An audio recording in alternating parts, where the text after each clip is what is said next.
Welcome Murthy's రైతులోకం. Srinivasamurthy Ongole. మనకి కూరగాయ పంటలు అనగానే సీజనల్గా దొరికేటువంటి కూరగాయ పంటల్లో ఆగాకర, దీన్నే స్పైన్ గౌడ్ అంటారు, లేదా బోడ కాకర అంటారు, లేదా అడవి కాకర అంటారు. ఇట్లా పేర్లు ఏవైనా కూడా మనకి చిరపరిచితమైనటువంటి ఒక కూరగాయ పంట ఆరోగ్యప్రదాయిని ఆగాకర, స్పైన్ గౌడ్. దీన్ని తెలియని వారు ఉండరు. డిసెంబర్ వరకు వచ్చేటువంటి లేదా లేట్ జనవరి వరకు వచ్చేటువంటి పంట ఇది. ఆ కాలంలో దొరికేటువంటి పంటల్లో అతి ముఖ్యమైనటువంటి ఒక కూరగాయ పంట. ప్రజలు బాగా ఇష్టంగా తినేటువంటి పంట. ముఖ్యంగా మధుమేహులు అంటే డయాబెటీస్ పీపుల్ బాగా ఇష్టంగా తినేటువంటి పంట, ఆరోగ్యప్రదాయం.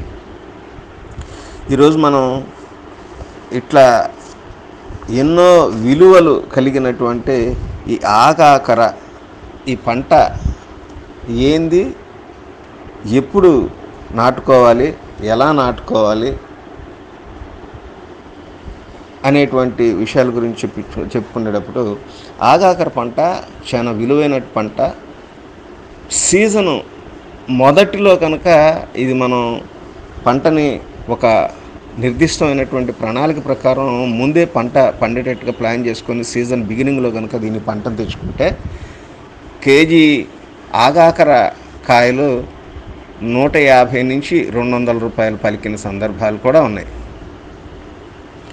అదే సీజన్లో మళ్ళీ అంటే ఎక్కువ కాపు వచ్చినప్పుడు ఎంత తక్కువలో వేసుకున్నా కూడా 70 రూపాయలు లేదా 50 రూపాయలకు తక్కువగా ఉండనటువంటి పంట ఇది. అంటే రైతుని బాగా నిలబెట్టేటువంటి పంట కింద చెప్పుకోవాలి. ఇట్లాంటి ఈ ఆగాకర పంట ఎందుకు ఇంత ఖరీదైనా కూడా ప్రజలు దీన్ని ఆదరిస్తారు అని చెప్పుకునేటప్పుడు ఇది ఇందాక మనం చెప్పుకున్నట్లుగా ఆరోగ్యప్రదాయనే. కారణం ఏంటంటే సుమారుగా 100 గ్రాముల ఆగాకర పంటలో, అంటే 100 గ్రాముల ఆగాకర కాయల్లో సుమారుగా 84% తేమ శాతం ఉంటుంది, 7.7% పిండి పదార్థాలు ఉంటాయి, అంటే కార్బోహైడ్రేట్స్ ఉంటాయి, 3 గ్రామ్స్ వరకు మనకి ప్రోటీన్ కంటెంట్ ఉంటుంది, అట్లాగే 3 గ్రామ్స్ వరకు ఫ్యాట్ కంటెంట్ ఉంటుంది, అండ్ 3 గ్రామ్స్ వరకు ఫైబర్ కంటెంట్ ఉంటుంది. ఇదే కాకుండా సుమారుగా 1 గ్రామ్ దాకా మినరల్స్ ఉంటాయి. వాటిలో కూడా ఆ మినరల్స్లో కూడా ఎసెన్షియల్ వైటమిన్స్ కూడా ఉంటాయన్నమాట. వీటి గురించి చెప్పుకునేటప్పుడు మనకి vitamin C, ascorbic acid, carotene, thiamine, riboflavin, niacin ఇట్లాంటి అతి విలువైనటువంటి సూక్ష్మ స్థాయిలో ఉండేటువంటి ఈ విలువైన పోషక పదార్థాలు చాలా ఎక్కువగా ఉంటాయి. అందువల్లే ఈ ఆగాకర పంటని అంత రేటున్నా కూడా ప్రజలు బాగా ఇష్టపడి కొనుక్కొని తింటూ ఉంటారు. దీనివల్ల ఈ ఆగాకర పంటని ఇంతలాన ఆదరించడానికి కారణాల గురించి చెప్పుకునేటప్పుడు ఇది ఇందాక మనం చెప్పుకున్నట్లుగా ఆరోగ్యప్రదాయిని. ఇది వనగూర్చేటువంటి ఆరోగ్యం గురించి చెప్పుకునేటప్పుడు మనకి డయాబెటీస్ పీపుల్కి చాలా మంచిది. కారణం ఏంటంటే బ్లడ్ షుగర్ లెవెల్స్ని కంట్రోల్ చేస్తుంది. కారణం ఏంటంటే బ్లడ్లో ఇన్సులిన్ సెక్రెషన్ని పెంచుతుంది. అట్లాగే యాంటీ ఆక్సిడెంట్ ప్రాపర్టీ ఎక్కువగా ఉన్నందువల్ల ఇది ఏజింగ్ ప్రక్రియను కూడా మందగింపజేస్తుంది, అంటే యాంటీ ఏజింగ్ ఏజెంట్గా పనిచేస్తుంది అన్నమాట. అట్లాగే కంటి చూపుకి, అంటే ఐసైట్ ఇంప్రూవ్ అవడానికి ఉపయోగపడుతుంది. క్యాన్సరు రాకుండా ఉండటానికి కూడా ఉపయోగపడుతుంది. కిడ్నీ స్టోన్స్ని కరిగించడానికి ఉపయోగపడుతుంది. పైల్స్ పేషెంట్స్కి వరప్రదాయం అని చెప్పచ్చు. ఎక్సెస్ స్వెట్టింగ్ ఉండేటువంటి వాళ్ళకి ఇది ఆ ఎక్సెస్ స్వెట్టింగ్ సిండ్రోమ్ని తగ్గిస్తుంది. కఫ్ని కంట్రోల్ చేయడానికి కొంతవరకు ఉపయోగపడుతుంది. అట్లాగే ఇది కలిగించినటువంటి ఆరోగ్య ఇది లేదనే చెప్పుకోవచ్చు. అందువల్ల దీన్ని ఆరోగ్యప్రదాయిని అని చెప్పుకుంటారు. ఇట్లాంటి ఈ ఆగాకర అనేటువంటిది సహజంగా వైల్డ్ ప్లాంట్ వెరైటీస్కే ఆదరణ ఎక్కువ. కారణం ఏంటంటే ఈ మధ్యకాలంలో ఇందిరాగాంధీ అగ్రికల్చర్ యూనివర్సిటీ వాళ్ళు ఒక హైబ్రిడ్ విత్తనాన్ని కూడా కమర్షియల్ ఇంపార్టెన్స్ కోసం అని చెప్పి డెవలప్ చేస్తారు. దాన్ని ఇందిరా క్యాంటోలా అంటారు, కన్కోడ్ అని కూడా అంటారు, ఇందిరా కన్కోడ్ అని కూడా అంటారు. దీన్ని టెక్నికల్ నేమ్లో చెప్పుకోవాలంటే కనుక RMF 37 అని అంటారు. కానీ ఇప్పుడు మనం చెప్పుకున్నటువంటి ఈ హైబ్రిడ్ వెరైటీ కన్నా కూడా ప్రజలు ఆదరణ మనకు వైల్డ్ వెరైటీస్కే ఎక్కువ ఉంటుంది. ఈ రెండింటిని ఎట్లా గుర్తించాలని చెప్పుకునేటప్పుడు మనం వైల్డ్ వెరైటీస్ కాయ సైజు చిన్నదిగా ఉంటుంది, మంచి హెల్త్ ప్రాపర్టీస్ ఉంటాయి, దానిలో రుచి కూడా చాలా బాగుంటుంది. అదే హైబ్రిడ్ కాయలకు వచ్చేటప్పటికి కొద్దిగా కాయ సైజు కొద్దిగా పెద్దదిగా ఉంటుంది. ఇది మనం చూడంగానే గుర్తుపట్టవచ్చు. ఇట్లాంటి ఎంతో విలువైనటువంటి ఈ ఆగాకర పంటని ఎట్లా ప్రాపగేట్ చేసుకోవాలి? ఆగాకర పంటలో ఒక అతి ముఖ్యమైనటువంటి ఇదేంటంటే ఇది కుకుర్బిటేసి ఫ్యామిలీకి చెందినటువంటి ఈ డయేషియస్ అని అంటారు. అంటే డయేషియస్ ప్లాంట్ సెగ్మెంట్కి చెందినటువంటి పంట. అంటే దీనిలో మగ మొక్కలు ఆడ మొక్కలు వేరువేరుగా ఉంటాయి. మగ మొక్కల నుంచి మగ పూలే వస్తాయి, ఆడ మొక్కల నుంచి ఆడ పూలే వస్తాయి. అందువల్ల దీన్ని డయేషియస్ ప్లాంట్స్ అని అంటారు. దీనివల్ల ఏమవుతుందనంటే మనం పంట పెట్టుకునేటప్పుడు ఖచ్చితంగా ఆడ మొక్కలు మగ మొక్కలు ఉండేటట్లుగా చూసి పెట్టుకోవాలి. కారణం ఏంటంటే మగ మొక్కలు లేకపోతే ఆడ మొక్కలు కేవలం ఉన్నా కూడా దాని నుంచి మనం రావాల్సినంత స్థాయిలో పంటను తీసుకోలేము, పాలినేషన్ జరగదు. ఇక్కడ దీనికి ఒక ఈక్వేషన్ చెప్పుకుంటారు, 10:1 రేషియో. అంటే 10 ఆడ మొక్కలకి ఫిమేల్ ప్లాంట్స్కి 1 మేల్ ప్లాంట్ పెట్టుకుంటారు. ఇట్లా చూసి పెట్టుకోవాలి మనం. ఇలా పెట్టుకుంటేనే మనం కోరుకున్నటువంటి ఈ స్థాయిలో దిగుబడులు తీసుకుంటానికి ఆస్కారం దొరుకుతుంది. ఇక ప్రాపగేషన్ విషయానికి వచ్చేటప్పటికి దీన్ని ఎలా మనం ప్రవర్ధనం చేసుకోవాలి అనేటువంటి విషయానికి వచ్చేటప్పటికి 2 రకాలుగా చేస్తారు. ఒకటి విత్తనం ద్వారా ప్రాపగేట్ చేస్తారు, 2 దుంపల ద్వారా ప్రాపగేట్ చేస్తారు. అయితే ఇక్కడ విత్తనం ద్వారా చేసేటువంటి దాని గురించి ముందుగా చెప్పుకునేటప్పుడు ఎకరానికి సుమారుగా 5 నుంచి 6 కేజీల విత్తనం కూడా అవసరమవుతుంది. కారణం ఏంటంటే దీనిలో మొలక శాతం అంటే జర్మినేషన్ పర్సంటేజ్ చాలా తక్కువగా లిమిటెడ్గా ఉంటుంది. దీని జర్మినేషన్ పర్సంటేజ్ గురించి చెప్పుకునేటప్పుడు అరౌండ్గా 20-25% జర్మినేషన్ మాత్రమే వస్తుంది. అందువల్ల విత్తన పరిమాణం ఎక్కువగానే తీసుకోవాలి, సీడ్ క్వాంటిటీ ఎక్కువగానే ఉండాలి. దీన్ని నాటుకునే విధానానికి వచ్చేటప్పటికి మనకి దీనికి ముందు దుంపల సంగతి కూడా మనం చర్చించుకునేటప్పుడు ఎకరానికి సుమారుగా 3,000 దుంపలు కావాల్సి వస్తాయి. 2 నుంచి 3,000 దుంపలు పెడతారు. అయితే ఇక్కడ విత్తనానికి దుంపకి తేడా ఏంటంటే అంత ఎక్కువ మోతాదులో విత్తనం పెట్టుకుంటానికి కారణాల్లో ఒక కారణం పర్సంటేజ్ ఆఫ్ జర్మినేషన్ తక్కువ, 2 అది మొలకెత్తి మొక్క పెరిగి పుష్పించేదాకా ఇన్ఫ్లారెసెన్స్ వచ్చేంత వరకు ఆడ మొక్కని మగ మొక్కని వేరుగా మనం గుర్తించలేము. 2 మొక్కలు ఒకే రకంగా ఉంటాయి. అన్లెస్ ఆ పూత వచ్చిన తర్వాత ఆ పూతని చూసి మాత్రమే మనం గుర్తించగలం. ఎట్లా అంటే మగ పూలకి కేవలం కాడతో మాత్రమే ఉంటాయి, కింద అండాశయం ఉండదు. అదే ఆడ పూలకైతే కనుక కాడ మీద అండాశయం మీద పుష్ప రేకులు అంటే పెటల్స్ ఉంటాయి అన్నమాట. ఇట్లా ఇన్ఫ్లారెసెన్స్ పుష్పాలు వచ్చిన తర్వాత మాత్రమే ఆడ మొక్కని మగ మొక్కని మనం వేరువేరుగా గుర్తించగలం. అప్పటిదాకా దానిలో ఆడ మొక్క మగ మొక్క అనేది గుర్తించలేము మనం. ఇప్పుడు విత్తనం ద్వారా ప్రవర్తనం చేసుకున్నప్పుడు దానిలో percentage of male female plants వచ్చేటప్పటికి ప్రతి 100 గింజలకి అంటే 50% మగ మొక్కలు 50% ఆడ మొక్కలు రావడానికి ఆస్కారం ఉంది.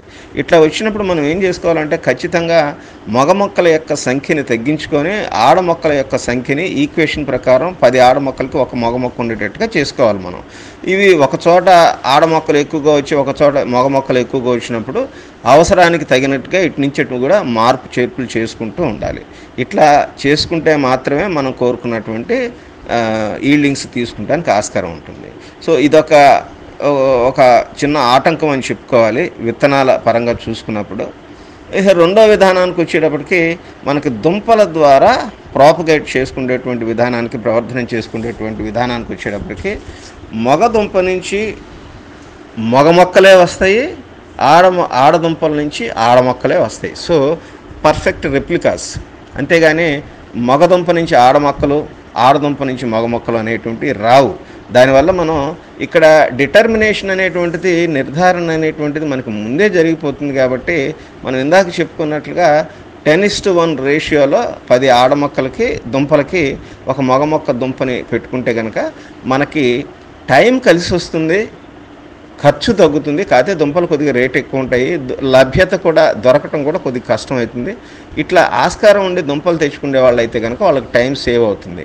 కారణం ఏంటంటే విత్తనాలు నాటుకున్నప్పుడు సుమారుగా 1 సంవత్సరం పాటు వాళ్ళకి ఆ విత్తనాలలో మగ మొక్కల్ని ఆడ మొక్కల్ని పర్ఫెక్ట్ కాంబినేషన్ చేసుకుంటానికి ఒక సీజన్ పోతుంది వాళ్ళకి. అదే దుంపల ద్వారా అయితే కనుక ఆ సీజన్ కలిసి వస్తుంది వాళ్ళకి. సో ఈ రకంగా విత్తన ఎంపిక అనేటువంటిది ఉంటుంది. ఇక ల్యాండ్ ప్రిపరేషన్కి వచ్చేటప్పటికి మనకి నేలను బాగా దున్నుకొని మెత్తగా వచ్చేటట్లుగా వీలైనంత వరకు పందిళ్ళ మీద రేజ్డ్ బెడ్స్ వేసుకొని డ్రిప్ సిస్టమ్ వేసుకొని దాని మీద మొక్కలు పెట్టుకుంటే కనుక వాళ్ళకి చాలా ఇబ్బందికరంగా లేకుండా చాలా బాగా ఉంటుంది. అంటే మొక్కలు కూడా చాలా ఆరోగ్యంగా పెరిగి మంచి దిగుబడులు, కోరుకున్న ఎక్స్పెక్ట్ చేసినటువంటి దిగుబడులు రావడానికి ఆస్కారం ఉంటుంది. సో విత్తన డిస్టెన్స్ అంటే దుంపలు కానీ విత్తనాలు కానీ డిస్టెన్స్ విషయానికి వచ్చేటప్పటికి మనకి పందిళ్ళ మీద పెట్టుకునే వాళ్ళు అయితే కనుక 2 నుంచి 3 మీటర్ల వెడం పెట్టుకోవచ్చు. అంటే సుమారుగా 6 నుంచి అంటే 7 అడుగుల నుంచి 11 అడుగుల దాకా bed to bed, line to line distance పెట్టుకోవచ్చు. అట్లాగే ఇన్ బిట్వీన్ ప్లాంట్స్ లైన్ మీదకి వచ్చేటప్పటికి, ఇన్ బిట్వీన్ ప్లాంట్స్కి వచ్చేటప్పటికి మొక్కకి మనం 2.5 నుంచి 3 అడుగుల దూరం కూడా పెట్టుకోవచ్చు. కాకపోతే విత్తనాలు పెట్టుకునేటప్పుడు అయితే కనుక మనం ఒక పాదులో కనీసం 5-6 విత్తనాలు పెట్టాలి. అట్లా పెట్టినప్పుడు మాత్రమే మనం అక్కడ మొక్క అనేటువంటిది ఖచ్చితంగా వస్తుంది. కారణం ఏంటంటే జర్మినేషన్ పర్సంటేజ్ తక్కువ ఉంటుంది కాబట్టి. అదే దుంపలు అయితే కనుక మనం పెట్టిన ప్రతి దుంప నుంచి, అంటే ఆరోగ్యకరమైనటువంటి ప్రతి దుంప నుంచి కూడా మొలక రావడానికి ఆస్కారం ఉంటుంది. ఈ రకంగా మనం నేలను రెడీ చేసుకొని దుంపల్ని కానీ విత్తనాలు కానీ విత్తుకోవాలి. ఇక సీజన్ విషయానికి వచ్చేటప్పటికి మనకి ఇవి మనం మే నెలలో విత్తుకుంటే ఇది జర్మినేషన్ వచ్చి తీగ రావటానికి విత్తనానికి అయితే కనుక కనీసం 1 నెల రోజులు టైం పడుతుంది. అంటే అరౌండ్ 30 days పడుతుంది. అదే దుంప అయితే కనుక మనకి తీగ ఎంబడే రావడానికి ఆస్కారం ఉంటుంది. సో మే నెలలో వీటిని నాటుకుంటే మనకి సుమారుగా ఆగస్టు నెలలో నుంచి వీటి పూతకి, అంటే ఇక్కడ విత్తనం ద్వారా అయితే మాత్రం ఖచ్చితంగా అరౌండ్ 80 days టైం పడుతుంది ఫ్లవరింగ్ రావడానికి. అదే దుంపని నాటుకున్నప్పుడు అయితే కనుక అరౌండ్ 40 daysలోనే మనకి ఫ్లవరింగ్ రావడానికి ఆస్కారం ఉంటుంది. సో ఇట్లా మనకి మే నెలలో దుంపలు కానీ విత్తనాలు కానీ నాటుకుంటే సుమారుగా ఇది జూలై లేదా ఆగస్టు నుంచి మనకి కాపు బిగిన్ అవుతుంది అని అనుకుంటే అక్కడి నుంచి డిసెంబర్ దాకా కూడా మనం వీటి కాపుని తీసుకుంటానికి ఆస్కారం ఉంటుంది. డిసెంబరు, జనవరి ఇట్లా మనం పంట తీసుకుంటానికి, అమ్ముకోవటానికి ఆస్కారం ఉంటుంది. ఇంకా వాతావరణ పరిస్థితుల కిందకు వచ్చేటప్పటికి వేడి వాతావరణం, అంటే వామ్ అండ్ హ్యూమిడ్ టెంపరేచర్స్ అయితే ఈ పంటకి చాలా అనుకూల వాతావరణం అని చెప్పుకోవాలి. అరౌండ్ 35 degrees సెంటిగ్రేడ్ ఉండేటువంటి ఉష్ణోగ్రతల్లో మంచి పంటనిస్తుంది. వర్షాలు, దీనికి నీరు అంత ఎక్కువగా అవసరం లేదు, కానీ చల్లటి వర్షాలతో కూడిన వాతావరణం ఉన్నప్పుడు ఈ మొక్కలు చాలా త్వరగా పెరుగుతూ కాపును కూడా ఎక్కువగా ఇవ్వటానికి ఆస్కారం ఉంటుంది. ఇదొక విషయంగా మనం చెప్పుకోవాలి. ఇక్కడ మనకి ఇట్లా నేలలు అయితేనేమి, వాతావరణం అయితేనేమి, ఉపయోగాలు అయితేనేమి, సీడ్ రేషియో అయితేనేమి, అంటే విత్తన దుంపల ఎంపిక, క్వాంటిటీ ఆఫ్ సీడ్ గురించి ఇట్లా అయిన తర్వాత ఈ పంటకి మంచి డిమాండ్ ఉంటుందండి. అట్లాగే దీన్ని హోమ్ గార్డెనర్స్ విషయానికి వచ్చేటప్పటికి విత్తనాలు అయితే కనుక వాళ్ళు కనీసం ఒక 5-6 విత్తనాలు ఒక కుండీలో పెట్టుకుంటే వాటి నుంచి 1-2 మొక్కలు రావడానికి ఆస్కారం ఉంటుంది. పుష్పించేంత వరకు ఆ మొక్కల్ని మనం మగ ఆడ అనేటువంటిది డిఫరెన్షియేట్ చేయలేము.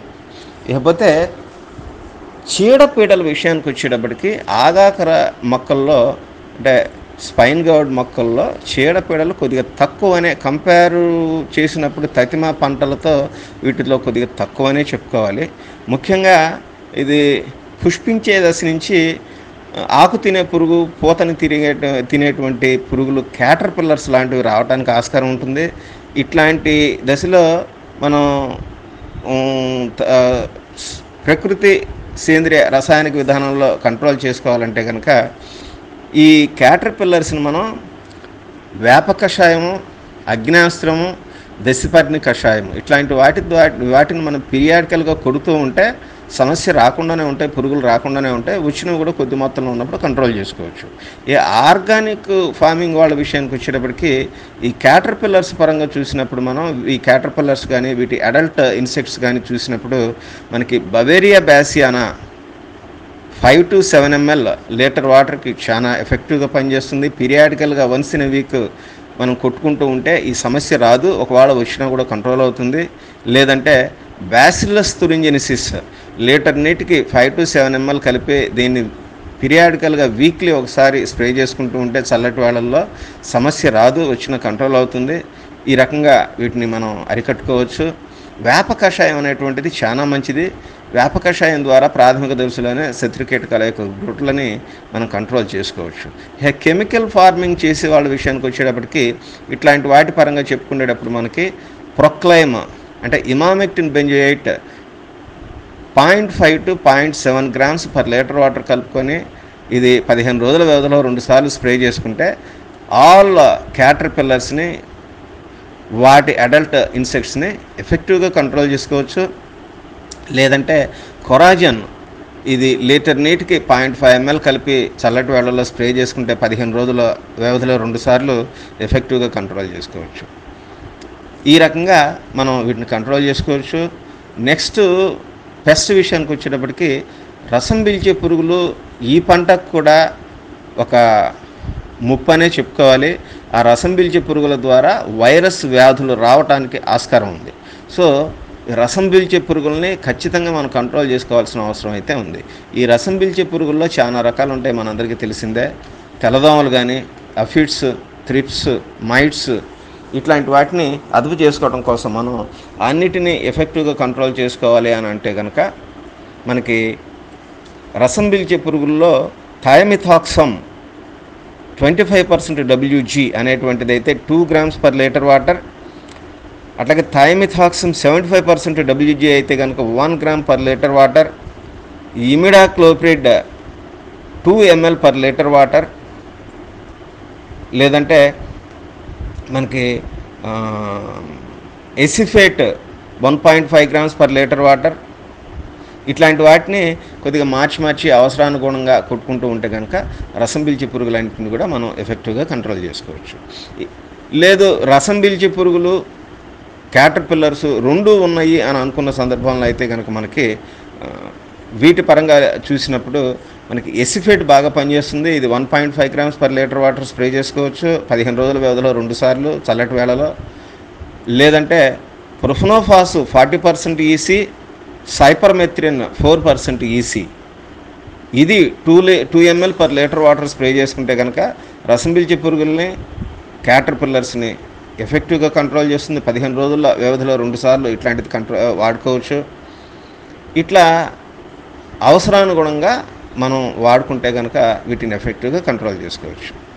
రసం పీల్చే పురుగులైన, క్యాటర్ పిల్లర్స్ అయినా ఎక్కువగా ఇబ్బంది పెట్టేది ఇవే. ఇకపోతే మనకి ఫంగల్ ఇన్ఫెస్టేషన్స్ గురించి చెప్పుకునేటప్పుడు లీఫ్ స్పాట్ అనేటువంటిది వస్తుంది డిఫరెంట్ ఫంగల్ స్ట్రెయిన్స్ వల్ల. ఈ లీఫ్ స్పాటే మనం సకాలంలో గుర్తించి నివారించుకోకపోతే కాయ మీద కూడా మచ్చ రావడానికి ఆస్కారం ఉంటుంది. ఇట్లాంటి వాటి గురించి చెప్పుకునేటప్పుడు మనం అంటే ఫంగల్ ఇన్ఫెస్టేషన్స్ కంట్రోల్ చేసుకోవాలంటే కనుక ప్రకృతి సేంద్రియ రసాయనిక వ్యవసాయ విధానాల కిందకు వచ్చేటప్పటికి మనకి ముందుగా పుల్ల మజ్జిగ 30 ml 1.25 grams ఇంగువ వీటిని కలిపి వారానికి ఒకసారి పీరియాడికల్గా కొడుతూ ఉంటే మనకి ఫంగల్ ఇన్ఫెక్షన్స్ని ప్రకృతి వ్యవసాయ పరంగా బాగా ఎఫెక్టివ్గా కంట్రోల్ చేసుకోవచ్చు. సేంద్రియ వ్యవసాయ విధానాలకు వచ్చేటప్పటికి మనకి 1% బోడియాక్స్ సొల్యూషన్ 15 రోజుల వ్యవధిలో, అంటే ప్రతి 15 రోజులకు ఒకసారి పీరియాడికల్గా మొదటి నుంచి పంట విత్తుకున్నప్పటి నుంచి కొట్టుకుంటూ ఉంటే ఫంగల్ ఇన్ఫెక్షన్స్ దగ్గరికి రావు అసలు. లేదంటే లీటర్ నీటికి 3 గ్రామ్స్ బ్లైటాక్స్ కాపర్ ఆక్సిక్లోరైడ్ దీన్ని స్ప్రే చేసుకున్నా కూడా మన పంటల్ని ఈ ఫంగల్ ఇన్ఫెక్షన్స్ నుంచి కాపాడు. కెమికల్ ఫార్మింగ్ చేసేవాళ్ళు మనకి సిస్టమిక్ కాంటాక్ట్ ఫంజిసైడ్ అయినటువంటి సాఫ్ అని ఉంటుందండి. దీనిలో కార్బండిజము మ్యాంకోజెబ్ ఉంటుంది. దీన్ని లీటర్ నీటికి 2 గ్రామ్స్ చొప్పున కలిపి దాన్ని 15 రోజుల వ్యవధిలో 2 సార్లు స్ప్రే చేసుకున్న ఈ లీవ్ స్పాట్ను ఆపుకోవచ్చు. లేదా క్లోరథాలనిల్ లీటర్ నీటికి 2 గ్రామ్స్ కలిపి 15 రోజుల వ్యవధిలో 2 సార్లు స్ప్రే చేసుకున్న ఈ లీవ్ స్పాట్ను ఆపుకోవచ్చు. లేదా hexaconazole 2 ml per litre water 15 రోజుల వ్యవధిలో 2 సార్లు స్ప్రే చేసుకున్న కంట్రోల్ చేసుకోవచ్చు. ఇట్లాంటి మామూలుగా వాడుకునేటువంటి ఫంజిసైడ్స్తోనే మనకి ఆగాకర లేదా బోడకాకర లేదా స్పైన్ గవర్లో వచ్చేటువంటి వ్యాధుల్ని సమర్థవంతంగా కంట్రోల్ చేసుకోవచ్చు. ఇకపోతే హోమ్ గార్డెనర్స్ విషయానికి వచ్చేటప్పటికి నేను ఇక్కడ ఒకటే చెప్పదలుచుకున్నాను, వీటిల్లో సహజంగా చీడపీడలు తక్కువ. అందువల్ల మనం అవి వచ్చేంత వరకు ఆగకుండా మొదటి నుంచి పీరియాడికల్గా పుల్ల మజ్జిగ ఇంగువ ద్రావణాన్ని వారానికి ఒకసారి స్ప్రే చేసుకోవాలి. అట్లాగే మనకి లీటర్ నీటికి 5 ml neem oil, 2 ml dish soap, 3 to 5 ml vinegar, 3 to 5 ml baking soda, 3 to 5 grams baking soda, ఇట్లాంటి మిశ్రమాన్ని వారానికి ఒకసారో 10 రోజులకు ఒకసారో స్ప్రే చేసుకుంటూ ఉంటే ఫంజిసైడ్గా పనిచేస్తుంది. అట్లాగే ఇన్సెక్ట్స్ కూడా రాకుండా ఉంటాయి. ఏదైనా స్పెసిఫిక్ క్యాటర్పిల్లర్స్ లాంటివి మనకు కనపడినప్పుడు వాటిని హ్యాండ్ పికింగ్ చేసుకోవచ్చు. లేదనంటే ఇందాక మనం చెప్పుకున్నటువంటి vinegar, baking soda, neem oil, dish soap మిశ్రమాన్ని స్ప్రే చేసుకోవచ్చు. అట్లాగే రసం పీల్చే పురుగులు లాంటివి ఏదైనా వస్తే కనుక ఈ రసం పీల్చే పురుగులను అరికట్టుకోవడం కోసం మనం డిఫరెంట్ వాటిని ఆచరించవచ్చు. దీని మీద ఆల్రెడీ ఇంతకుముందు చెప్పాను నేను, రసం పీల్చే పురుగుల్ని హోమ్ గార్డెనర్స్ ఎలా చేసుకోవాలి అనేటువంటిది. అయినా ఇంకొకసారి మనకి 2 ml dish soap litre water కలిపి దాన్ని ఫోర్స్గా స్ప్రే చేసినా కూడా రసం పీల్చే పురుగుల్ని అరికట్టుకోవచ్చు, క్యాటర్పిల్లర్స్ని అరికట్టుకోవచ్చు. లేదంటే 35% హైడ్రోజన్ పెరాక్సైడ్ లీటర్ నీటికి 5 to 10 ml కలుపుకొని టెస్ట్ డోసు ఒక ఆకు మీద చేసుకొని దాన్ని స్ప్రే చేసినా కూడా ఈ సకింగ్ పెస్ట్ని, క్యాటర్పిల్లర్స్ని కంట్రోల్ చేసుకోవచ్చు. లేదనంటే మనకి పచ్చిమిర్చి వెల్లుల్లి ద్రావణం ఉంటుంది, దాన్ని స్ప్రే చేసుకున్నా కూడా మనం ఎఫెక్టివ్గా ఈ సకింగ్ పెస్ట్ని కంట్రోల్ చేసుకోవచ్చు. ఈ రకంగా హోమ్ గార్డెనర్స్ కూడా వారికి వచ్చేటువంటి ఈ ఇబ్బందిని, పంటలో వచ్చేటువంటి ఇబ్బందుల్ని తొలగించుకోవచ్చు. దీని మీద ఫర్దర్ డౌట్స్ ఏదన్నా ఉన్నా, క్లారిఫికేషన్ కావాల్సిన కామెంట్ రూపంలో మీ అభిప్రాయాన్ని తెలియజేయండి. దానికి నేను సమాధానం చెప్తాను. Thank you.